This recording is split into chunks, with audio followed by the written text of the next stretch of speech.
What's up, everybody? What's up, everybody? How's it going? I'm the Laxy Gamer. Welcome to my Starfield review. This is the second review I've done so far. Well, this would be technically my third because of my original review, which I had edited and posted on YouTube, but I guess for whatever reason, the editing software didn't do the whole of it, so I gotta do this from scratch again. Not that big of a deal. So as always, second time saying this, but really third, I have my notes on the other screen, so if I keep looking over, it's because I'm reading them. So apologies for that, and yeah, let's just get into this. So, what can I say? I look ugly. What can I say? Todd, you did it again. I don't know how you keep doing it, but you did it. Yeah. A story. You play as yourself as a character you create as. Obviously, it's a Bethesda game. I don't know the name of this one. As example, with Skyrim, you're the Dragonborn. Fallout New Vegas, you're the Courier. Fallout 3, you're the Lone Wanderer. Fallout 4, you're the Sole Survivor, and so on and so forth. I don't know what you're called in this one. If there is a name for the character you create. I gotta quit saying So it begins with you working on it with, let's rewind. You work with a mining team on some planet, and one thing leads to another. You explore this area of this cave, and you go into it and you find this alien artifact, and you have this whole, how do I word this? Hallucinogenic, if I'm using that word correctly, vision that you don't understand. There you end up joining the group known as Constellation, and I'm gonna keep it for there, even though I know this game's been out since September, so no spoilers. So let's go on to the next. The next thing would be my thoughts. I screwed that up. My thoughts. Let's go. Again with the story-wise, as we're talking about the stories, my thoughts about the story. How you doing? Doing good? Okay. This is gonna be something to review. Good pointing. Let's see where we at. I'd say from the story-wise, I would say it's a better story from the past two games. In this interview, I'm gonna be referencing Fallout 4 and Skyrim, since those are the last two single player games that came out by Bethesda. I'm not counting Fallout 76. And when it comes to story-wise, again, I think this is definitely, it's better than Skyrim and Fallout 4. It's not a good story per se, but it's, in my opinion, it's better written than Skyrim's story and also Fallout 4. So there's that. It actually did keep me intrigued and wanted me to keep playing. So yes, I also forgot the storyline. Apparently, from what I looked up, it can take up to 20 hours to complete, depending on the difficulty of your playthrough. I think mine. Let's see where I'm at. I am at, that's lower than expected. I'm at 143.7 hours. So a little over 140. I've done 2 playthroughs so far, even though the second one I quit playing in midway and have actually gone back to Skyrim. So there's that. Don't know what that's adding to this. So yeah. The good thing about the story though is I can definitely see myself going back to it. The one thing I do like about the story, the beginning of it, is you can it doesn't really force you into the story, as I would say what's Skyrim was more. Skyrim was more open-ended, but there was this persistence to want to continue the main story because it makes sense. You know, you escape Helgen, you either go with Advar or Rayloff, and then you get to Riverwood. You do the thing there, whatever you got to do, and then you kind of can go wherever you want. Even though I know you can go wherever you want once you leave Helgen, but it doesn't feel right. Fallout 4 was more definitely restrictive. It wasn't open-ended. It's once you left vault, whatever vault it was, you wanted to pretty much rescue your son, so there wasn't no open-ended, and because of that reason, Fallout 4 doesn't have as much replay value as what Skyrim has per se.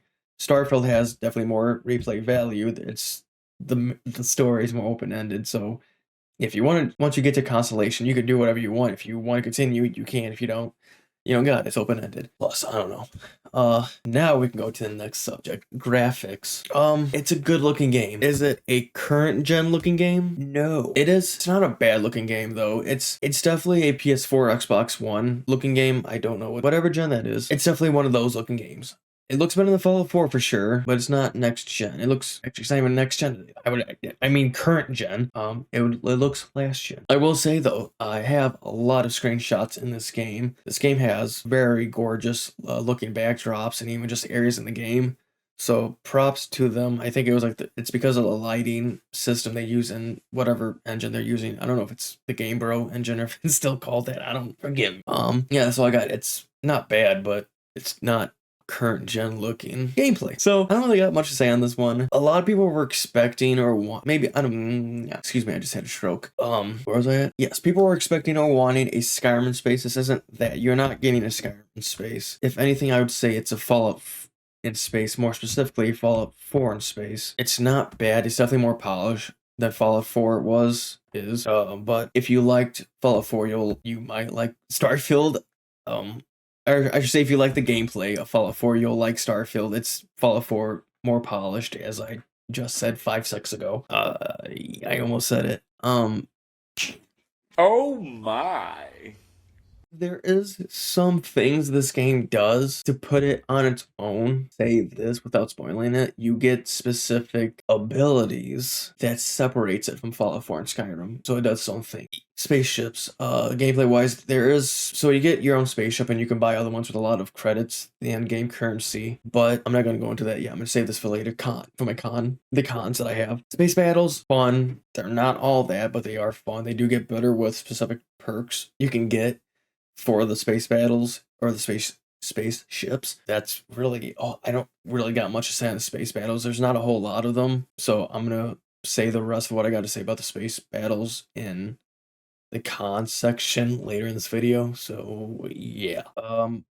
Planets. There's a lot of planets in this game, and that's pretty much the meat of this game, and you will be exploring a lot of them. I'm kind of 50-50 on this one. I liked exploring the planets, I still do, especially if you're trying to roleplay as a Constellation member, which is all about exploring different planets and figuring out what life it has on it, what kind of plants does it have on it. I'm pretty sure that's the same thing as life. I said it again. Okay, let's go. Anything else I have on the notes that I can talk about? So, these planets have artificially generated. I think they're artificially generated. I could be it might be a different word. I might be using it incorrectly, but I think they're artificially generated areas on these planets. So there are places to explore. I do have a con with that. I'm going to leave that later for the video. I feel like this whole review is really out there, but I also feel like I'm doing pretty good with keeping it together. Next is bugs and glitches. So, as I said, I have a little over 140 hours. And I've done 2 playthroughs. One full playthrough, and then the second one I was not even halfway. I just quit. I'm waiting for the creation kit or whatever to come out so people can actually mod it and see what happens there. I'll also talk about that later. So bugs and glitches. I have 140 hours and up to 2 playthroughs. So far, yeah, I'm pretty happy to say this. I've only dealt with one bug, and that was the infinite loading screen bug, where I entered a certain area and it wouldn't stop loading, so I had to exit the game, enter it, and it was fine. So that one, I'm actually pretty impressed. So on my end, personally, congrats Bethesda for that one. I have heard from other people, I've seen videos of other people saying that there's been a lot of bugs. Me personally, I haven't dealt with any besides that one. So like I said, besides that, on my personal end, congrats Bethesda, you did a good job with that one. For me, personally. Okay, Okay, so cons. So the first one I have on here is survival mode. This game, in my opinion, needs a survival mode. I am pretty surprised that this game didn't actually have one out of the box, because there's so many elements in this game that screams for survival mode that I don't know, it's just one of those things. I know through the Creation Club, Skyrim Special Edition got a survival mode. Fallout 4, I think Fallout 4 got one through an update, if I'm remembering correctly. I could be wrong. Correct me if I'm wrong. If anybody comments. Probably not. Yeah, so planet traveling. This is one I'm gonna go with this one. Planet traveling. So, as I said, the planets have artificially generated buildings. The issue with this is each planet has so many generated buildings, and after 3 to 4 planets, I would say you've been to them all. For example, there's one called the Abandoned Cryo Facility. I've been to these more times than I could count, and they are the exact same. And I mean that in all ways. The only thing that's different are the enemy types. Literally, every room is the exact same. The terminals have the exact same letters. The dead bodies are in the exact same places. The rooms are the exact same. Everything is the exact same, and it gets very tiresome fast, because I feel like the whole thing with Bethesda games is about exploration and discovering what's out there, and this one missed the mark. Starfield misses the mark on this one, because the whole point of Starfield is going out to each planet, exploring, but it gets boring quickly because, you know, the buildings are the exact same. The only difference is the enemy types. Everything is the exact same. So the planet traveling gets boring in that regard pretty quickly. And I also think, since I would say we're out of the honeymoon phase with this game, that people are starting to look at it with more of a critical eye, and people are realizing that. And I do think that this is going to be a big problem for Starfield in the long run, unless mods fix that. So that's actually what I want to go into next. It's not a con, I just want to talk about it. Skyrim is still booming to this day with mods, and that's great. I know there are certain like moments in time that it does slow down, and then next minute here's quest mods, DLC type mod, DLC size mods, armor mods, hair mods, whatever, all that jazz. Fallout 4, and before I continue, I'm not big in the modding community. I do have a Nexus account, obviously. I paid for the yearly premium because of how much I actually like it and wanted to show support. So correct me if I'm wrong, but Fallout 4's modding community, I feel like didn't really take off. The only big mod that I can think of that came out for Fallout 4 still to this day is Sim Settlements. I know there's like some Brotherhood of Steel one, but I think I think that's basically about it. I know there's power armor mods. I know there's armor retextures, armor mods, weapon mods, but in my opinion, and from what I've seen, I just don't think Fallout 4's modding communities never really got that big. I know it's big on the Nexus. It's like it's one of the most, I don't know, let's real quick. Yeah, I just checked. It's like it's number 3. It's Skyrim Special Edition, Skyrim and the Fallout 4, so it's big, but I don't know how, I guess that's like the best way I can word. I just never really felt it never took off like Skyrim Special, not Special, just Skyrim in general took off with mods. I don't really know another way to word it. So, I mean, correct me if I'm wrong though, maybe Fallout 4 did take off with mods. I just felt like that after several years, it just kind of died down, and yeah, we get mods here and there, but it's never as big as Skyrim's modding community is. So I'm interested to see what Starfield it's like. I'm curious to see if Starfield will go out like Skyrim, or I'm thinking what Bethesda's hoping for, or is it going to be like Fallout 4 where it's going to last several years and then it's just going to kind of die down because everybody's going back to Skyrim. So that's also interesting. I'm interested to see what will happen. Next is the ship battles. A big chunk of this game is owning your own I don't want to say a big chunk, but a decent chunk of this game is owning a ship and building your own. And there's not a whole lot of space exploration. I'm at the point where I don't really even know why there's spaceships in this game. The ships in this game just feel kind of useless after a while, especially with how the New Game Plus works. If you know, you'll know. Yeah, it's cool to build your own ship and all that, but you don't really get to use them all that much, if I'm being honest. Like I said, I only got 143 hours, so maybe there's stuff I'm missing, but from what I've gathered, also again, correct me if I'm wrong, there's just not a whole lot to do with spaceships in this game. They're fun to build, but yeah, that's basically about it. So there's that with the space battles. Or spaceships and space battles in general.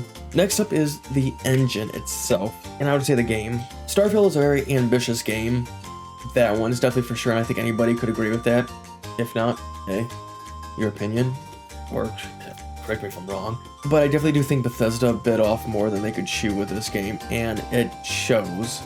I don't know anything about the engine, I just know it's an old engine, and I don't know whether it's not true. I have read that it's the same engine that they've been using since Oblivion, but I have read some reports that it's the same engine that they've been using since Morrowind. So I just know it's an old engine, and it's really starting to show that it's old. I understand for one reason why Bethesda keeps it is because of the modding community. The reason why their games are still as popular as big is because of the engine. It's easy to use to mod, but it's getting to the point where it's really starting to show its age. I know there's more specific terms I could use, but I don't know what words to use. And I think Starfield really shows the age of this engine. Now to say, I will say overall, I do hope they do make a sequel to Starfield, whether it's called Starfield 2 or Starfield whatever. I do hope they make it, but there's no way they're going to be able to make it on the same scale or even bigger with the engine they have now. One thing is, to be sure, the next Elder Scrolls, which I think I believe it's in development now. It's going to be using the same engine. I think it will be a lot better because it's not going to be nowhere as big as, or scale. If I'm using the words correctly, scale-wise, it's not going to be as big as Starfield. So I think it will be better than Starfield, of course, because it's going to be just one map. It's not going to have all these planets and all that jazz. But I think if they do decide to make a sequel to Starfield, they got to do something drastic. Either they're going to have to get either a group of people that know what they're doing to completely upgrade or overhaul, whatever word is correct, the engine. And I mean completely, or maybe even revamp the engine completely, because there's no way the engine is going to be able to handle a sequel to Starfield, or even if in the future when it comes to the Elder Scrolls or Fallout series, they decide to go bigger, I don't think it's going to work out for them. So either they're going to have to hire people to make a brand new, or overhaul the engine, or they're going to have to make a brand new engine, or something to those two options. I don't know which, because yeah, they're going to keep using the same engine, but it's just going to get worse and worse, and people are getting tired of the engine that they're using. So, final score. For my reviews, I give it a score from 1 to 10, and I'll say this about the game: it's a good game. Again, I do think Bethesda bit off more than they can chew, and also I think now that we're out of the honeymoon phase, yeah, there are critiques with it. One is the outpost system, which that was actually something. I'll say that really quick. I don't like the outpost system. I think it's useless. I do hope that you revamp it so that it's a settlement system where you can still get resources, but you can build a base and have people move in and all that jazz. Because right now I don't like it. I think it's utterly useless. You can literally go to a vendor and buy all the resources you need instead of having to build an outpost. But that's just me. I forgot where I was at. It's a good game. I do think you get your money's worth if you're a Bethesda fan. If you're not and you're curious, I would say definitely wait for a discount. With all that being said and done, I would personally give this a 7 out of 10. I think it's a good game. I think there's just a lot of work to be done with this game, and going forward I am actually interested to see,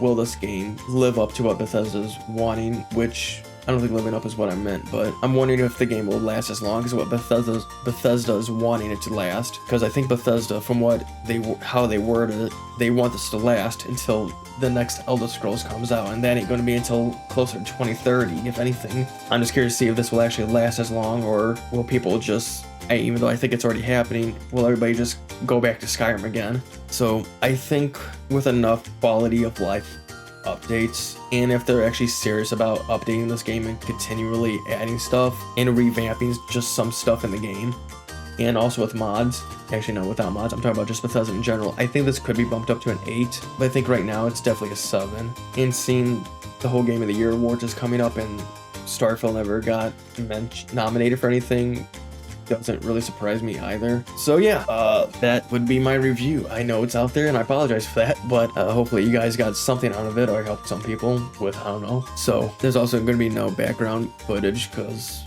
I got nothing. So you get to look at my ugly mug for the whole time, so sorry. Yeah, so with all that being said and done, yeah, thank you guys for watching. I hope you guys enjoyed the video. If you guys, hopefully you guys did.